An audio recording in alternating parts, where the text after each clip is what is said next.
What is going on, everybody? It's Alex coming back in another video, and today we are finishing off the top 100 with the defensive side. So you guys are gonna see all my defensive rankings.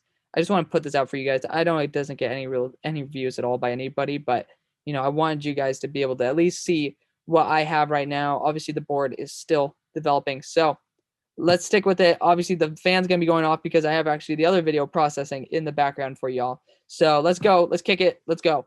Number one, we are going to be going with the interior defensive line and Christian Barmore. NFL always all agrees that Christian Barmore is the best. Shows the flashes, just didn't get over the hump with consistency. We thought that he'd make the Quinn Williams jump. He just didn't. Could be a first round pick, 100%. But I just don't value interior defensive line. That's my thing. I don't think that. I think it maybe getting a Davion Nixon, if he is there in like the late third, is much better than getting a Christian Barmore in the first. Unless you're getting a Fletcher Cox or an Aaron Donald, I just don't think that they're that big of a difference maker, or Geno Atkins. Which then again, you could trade like a second or a third round pick and potentially get somebody who has a similar impact. Just saying. Next is Milton Williams. I love Milton. I saw him versus BYU, and there's some guy, I'm not gonna call him out on it, but he said that he didn't really see anything from Milton Williams versus BYU, and I was like, you obviously aren't watching that game, dude. Must have been watching the other interior defensive line, because Milton Williams sat some dudes on their asses. And if you want to see his weight, he's in the 280-pound range. Super light, but super athletic. Man, he is a fun guy to watch. I'm a big fan of Milton. Next, got Levi Owuzurike. Just hasn't played a year, so I'm a little bit concerned. But again, he has some growth to do in terms of pass rush, and that's, really a run stuffer. To be honest, I think that I could be getting that in like the fourth round with like Kairos Tonga and be perfectly happy. Next is Tommy Togiai, put up 40 bench reps and is a pretty damn good impact on Ohio State's defensive front. I don't look really at the numbers and think that that's exactly where I have them in the draft. It kind of is, but again, if you fit a team, I'm fine taking 32 away from that number and then dropping him there. So Tommy Togiai is a really, really good interior defensive lineman. Again, I just think that, like running backs, you can get really good ones later on and be happy. Like, I think Jerry Tillery is a good example of that versus any other interior defensive lineman in the NFL. J2FLA next. He used to be a round one guy. He used to be the number one interior defensive lineman. But to be honest, again, I'm not really wowed by any of the things I've saw from USC, especially during their Pac-12 championship. So, when the one game I really saw in depth, just didn't really find it at all like wowing. Next, Davion Nixon. He has a lot of potential, but he is a JUCO transfer, and he is certainly worth taking. I just haven't. It's a consistency problem with me, and we're gonna leave it there. Next, we got Kwity Paye at edge. We're starting off, and I love Kwity Paye. So explosive, so powerful, such a good toolbox, and he has so much room to grow. I'm such a huge fan of him, especially to the Dolphins. I don't know why people aren't saying that aren't applauding the Dolphins for trying to get him, but man, he's a perfect fit to replace Lawson there. Oh, that'd be so fun. Next to Aziz, I saw him play. He has some really good fucking edge bend. I possibly would move him up on this list, but he did actually get kind of shut down for a lot of plays by Stone Forsythe. And again, you guys know him. He's a round 3 tackle for me. So he has a little bit of trouble dealing with bigger ass dudes with really good arm length, but he's really fast. He's a very good player. Next, we got Joseph Osai. You see a pretty big jump here between each one of these. I just don't think this is the best edge class in the world in terms of actual top heaviness. It's a pretty good depth class.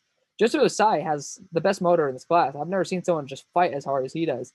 And if he doesn't deal with a guy named Tevin Jenkins, which he still was able to make the closing play, he's going to be a big star in this league. I love Joseph Osai's game. He does have some inconsistencies when it comes to, like, sometimes he just gets stuffed and just stop.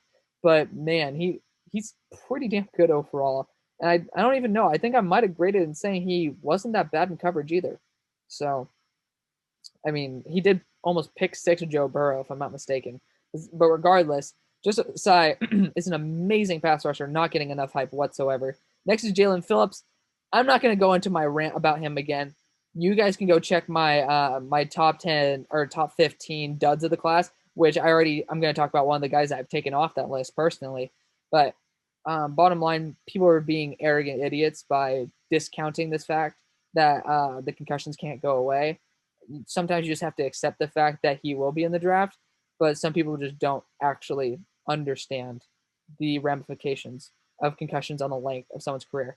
Next is Gregory Rousseau. Again, didn't really wow me ever, but I thought the numbers would wow me. The numbers didn't wow me either in terms of testing numbers. He has he has the potential. Don't get me wrong. He has the potential. There's a reason why he's up here. But he also took the year off. That kind of hurts. And I'm not going to blame him for that. That's not something that I would ever blame somebody for. He has a lot of room to grow. So taking that year off might even stunt his development quite a bit. It's going to be a good steal for a later round team that doesn't really need a guy at day one. So I like the potential there. Joe Tryon, the guy who I removed off my list, he's a really good player, man. He has a lot to love about him. He just still needs to develop quite a bit, and he took the year off. So I don't like these raw players taking a year off. That's my thing. It's like, dude, you have time. You need to develop, and hopefully they did develop in the offseason. You know, Joe Tryon tested very well. And I love his ability. He can play anywhere on the field, man. He can play linebacker. He can play safety. He can play damn corner. I mean, I love Joe Tryon so much. So, big fan of his potential. I might even be moving him up on this list. I'm a huge fan of Joe's potential. So I gotta be re-looking over my scouting report just to make sure why I have him over here. Just because my actual takeaways from it, it's like, wow, this guy, he could be something. He could be something. Next at 51, Jason Owe. Again, pretty much prospect player. I don't think he's that good. I really don't. When I saw him play, it was like Shaka Tony was the guy who kept catching my eye. That's the funny thing. I was like, wow, Jason Owe's pretty good. Oh wait, no, it's Shaka Tony. Yeah, Shaka Tony. Just kind of weird for me. But he's athletically gifted by God, so can't discount that at all. Boogie Basham, he's a guy who's been very consistently a really good threat at Wake Forest. Again, people actually are concerned about his consistency, play in and play out. So that's probably the big issue. But I mean, the potential's there, and he's going to be a very good day one impact, especially if he gets his head and ass wired together. Quincy Roche, same thing. Different style. Obviously, Quincy Roche is going to be a little more speed burst, that type of stuff. Boogie is going to be a lot more power. But Quincy Roche is an excellent edge rusher. I'm a big fan of him. I love these Miami edges. 72 Perkins. I'm having a hard time trying to fit him anywhere. I'm going to be honest. He kind of like lines up as a 3-4 outside linebacker, but plays also like a 4-3. But he's not big enough to be a 4-3 D end. He's really good. I'm going to be honest. He's good. He popped off to me, but nothing that I would say I would want to invest my entire franchise in. That's why I have him as an early third. Next, Peyton Turner. He's going to be a pretty damn solid player. You saw that spin move he did against my boy Brady Christensen. Obviously, you know he's not my boy, and he definitely made him look like a fool. So the toolbox is there, and I know he has a great personality. He talked to my boy Mason, so you know he has the personality there too. I'm a pretty big fan of Peyton Turner. I just don't think he has that great of a ceiling. Jordan Smith, I honestly think pretty similarly of these two. Really good toolboxes, and they can have a lot of development. Just don't think they'll be starting anytime soon. Patrick Jones, same thing, man. Same thing as all these guys. More of these power rushers who definitely need to probably develop their game a little bit further to be a more consistent impact. Now we're going to go linebackers. Micah. There's no real reason to talk about this one. He is absolutely amazing in pretty much everything but coverage. Zaven, my guy. You guys can look at yesterday's video, the first rounders, to get a really in-depth one on that. But he's 6'4", 250 pounds, and he has solid enough athleticism and amazing coverage. Amazing coverage. So big fan of that. Get his head and ass wired together with his motor, and you'll be much better. JOK, love the versatility, man. He's so good, so versatile. Played Rover, and he's a beast, man. There's no doubt about it. Again, size, a little bit of a concern. Jamin Davis, 4.37 speed, unfreaking real. He's just super talented overall. There's no doubt about it. And, I mean, I love his high character as well. And if you see pictures of him on the internet, holy shit, is he ripped. Like, I don't think I've seen it. DK Metcalf might have to have a competition with the shirt off photo of Jamin Davis versus him. Like, both, it's like, wow. How can people be built like that, man? It's unreal. Nick Bolton's next. He's super fast, and, you know, it's very interesting because he's not that great in coverage, and he's not that fast, but he has good burst to him, good twitch, and he has a pretty good IQ. He's a little bit inconsistent on it, though. So, consistency up, draft stock will be up. Barry Browning, I've heard a lot of good things about him, but I still found Pete Werner to be better in the tape I was watching, but people say the intricacies of Browning's game are a lot better. I'm a little bit worried because this before this year even started, I looked at the scouting report for Baron Browning. They're like, oh, well, the whole entire Ohio State staff is worried about his motor and his motor concerns. So it's like, oh, it's weird. So I'd be taking that into account because we've seen Dwayne Haskins have similar problems from the same school. Jabril Cox is next. I had him as an early third, actually, not a late second when I just graded him. I am not very good in the run game, not very enforced well, but man, he's really good in coverage. So depending on your team that you want, I think that he could fit, but it's a little bit worrisome. I don't know if he could play as a safety. That's something because he also has a lot of injuries. He had like shoulder injuries, foot injuries, as well as a hamstring injury that kept him out of his pro day. But we'll see about it. Jabril Cox is a high character guy. He's a really good guy for a good locker room. 80 Pete Werner, super solid player. He's really good in coverage. He's your standard stereotypical linebacker. There's nothing really to talk more about that. He's like similar to a shittier Leighton Vander Esch, and that's pretty much it. 82 Chaz Surratt, I think you should switch to safety. I really do. Similar to Jabril Cox, I think that both those guys could be better safeties. Or I don't think slot corner because Jabril Cox doesn't have good change of direction speed. But Chaz Surratt could be a slot corner or a safety and just rock it out. Really like his high character as well. Next, we got Cameron McGrone. I was a little bit worried about him in the run game, but that's pretty much it. He's been a little bit underrated by people who are putting him in like the 112 range. So, I mean, I might still be underrating him a little bit. And we're going to go to corners last. So we're going to go safeties right now. Actually, you know what? No, I actually really like all these safeties. I want to talk about them. We're going to go to corner to finish it off, making sure that I haven't missed on anything, and I haven't. So Patrick Surtain, obviously, he and JC Horn are kind of tied for one. Patrick Surtain, as long as he doesn't get burnt, he'll 100% be way higher than JC Horn. Because, again, that's just my only concern. JC Horn, really aggressive, knows the walking penalty flag. But, man, against Kyle Pitts, he did as good of a job as he could have ever done. So I'm a big fan of that.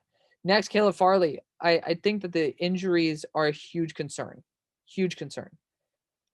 But I don't think that if we were having Caleb Farley up in like number 6 territory, a minute back surgery is not going to shove him down to like 40 for me, like a lot of other people. I know it really hurts his draft stock, and the NFL views Greg Newsome now above Caleb, but the talent's undeniable. And the body frame, undeniable. Frank Gore had like 3 ACL tears in college or something like that. So, I mean, again, injuries do concern me a lot. That's why he's not my number 1 corner anymore. But I can't put him below Greg Newsome, who I haven't watched enough of, but I know he's a really good, solid man corner in a Northwestern scheme that's very dominant. That's all I have to say. Elijah Molden, excellent slot corner. Best I've ever seen. I gave him, I believe, a round 1 grade. And the only reason he's here is just because of the fact that he's a slot corner, man. On his pure talent base, I'd be probably putting him up in this 13 range, right there with the top of him.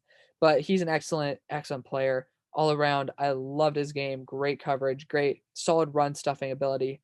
I'm just a fan, big fan. NFL executives agree as well. So, or NFL scouts agree as well. And number 39 got Asante Samuel Jr. That personality, you just can't fake it. And he's a really solid corner. Love him overall. Big fan. Next, Eric Stokes and Tyson Campbell. I have them tied together, so the numbers don't really matter. Depends if you want to run a zone or if you want to run a man or like more like a cover 4, which is similar to a man. Just both these guys, excellent instincts, excellent coverage. Very similar to JC Horn in the fact that he couldn't have done too much better against Kyle Pitts, even though he got picked apart. It just, honestly, Kyle Trask did a pretty damn good job with ball placement. So Tyson Campbell, really good. Eric Stokes, really good. Tested very well. They're going to be very intriguing in the NFL. Efiatu Melifonwu, a really good zone corner. I think the Bills might love this guy in round 2, but a really, really good zone corner. I'm a huge fan of him. 71, Aaron Robinson, somebody who's been falling quite a bit, but it's just a slot corner, man. Just slot corners don't have that much value, and if you aren't super special like an Elijah Molden, you're going to slip a bit. He's a really good tackling slot corner, but that's as far as I'm going to really go. Paulson Adebo proved everybody wrong with the athleticism thing. He came in 4.4 speed. So he just hasn't played in a little while, and he really he's kind of fallen a little bit. He's been in first round contention for quite a while, but he hasn't proven that he deserves to be in the day 1/early day 2. And then Kelvin Joseph ran like 4.37, 4.35 speed. He ran the 4.3s. And again, he had a really good game against Alabama. The potential's there. I just didn't see the consistency at all. And corners, you have to be semi-consistent, man. And he just wasn't. He got made like he looked like a fool. Talking about skin tight coverage with Campbell as well as Horn, he got toasted by freaking Kyle Pitts. So that's really where I based my opinion off of. He's young and he's big and he's fast. That's pretty much only things people care about. But he really should have been able to keep it with Kyle Pitts then. Lastly, Robert Rochelle. Yeah, I really like Robert Rochelle. Big fan. He's able to make all quarterbacks kind of like fear him quite a bit, but he's not going to be anything incredibly special in the NFL. Trevon Merrick, obviously everybody's number one safety. We're not going to talk about him too much. He's very versatile. Jamar Johnson, Richie Grant, my two single highs. Just depends. Do you want a playmaker or do you want an interception maker? So those are just the two guys. Obviously, if you want someone who can play better in the run as well, Richie Grant's your guy. Jamar Johnson's pretty much a liability in run, and I think that's why he should be a single high. So if you need a real single high and you want him to be a single high, go Jamar Johnson 10 out of 10 times. Next, Javon Holland. He could be pretty much a corner at the next level, but he's really solid. That's really all I can say. If you guys want to check out my actual in-depth scouting reports, always feel free to DM me, asking me about it, do all that shit. Next, Darius Washington. Another really good player who's dropped because he ran like in the 4.5s for his pro day and looked a lot faster on tape. So I care more about what's on tape than anything. But still, I had him around like 70. Now he's at like 86. Big deal, right? No one really cares. And lastly, Damar Hamlin, my favorite slot corner besides Elijah Mold in this class. I mean, he covered Amari Rodgers like he was his bitch, and that's wonderful. He's a really good safety all around. I'm a big fan of Damar Hamlin. Thank you to you guys for putting me onto him. But that's the defense as well. That was a lot quicker than the offense, but obviously defense isn't really the shining point of this draft. Offense is. So I hope you guys do enjoy. I want to thank you guys so much for watching. I'll see you on the far side.